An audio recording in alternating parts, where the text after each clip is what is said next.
Manifestations anti-françaises se sont déroulées ce week-end devant l'ambassade de France. Et dans ce contexte, le Quai d'Orsay a annoncé dans la matinée l'évacuation de ses ressortissants. Maï-Hélène Trémollet, vous nous avez rejoint, bonsoir. Bonsoir. Alors, quelle est la situation à l'heure où l'on se parle ? Eh bien, 2 avions français des Airbus A330 ont déjà atterri à l'aérodrome civil de Niamey, la capitale du Niger. Un 3e est en route en ce moment même. Ils ont été mis en alerte la nuit dernière, selon l'état-major des armées. Parti d'une base aérienne du sud de la France, le premier a décollé au petit matin. Le second est arrivé sur place il y a environ 2 heures. Tout est coordonné depuis Paris, mais leur venue est facilitée par un dispositif mis en place au Niger et ailleurs en Afrique. Les éléments français déployés au Tchad, notamment, assurent un commandement régional des opérations.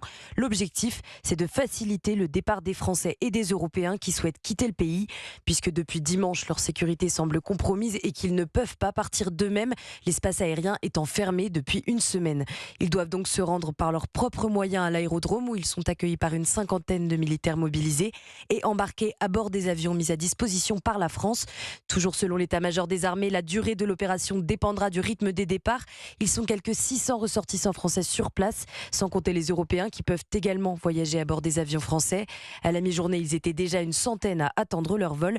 Les premiers avions devraient atterrir en France dans la nuit. Quant aux militaires français présents au Niger, leur évacuation n'est pour l'instant pas à l'ordre du jour. Merci beaucoup Maï-Hélène Trémollet pour toutes ces explications.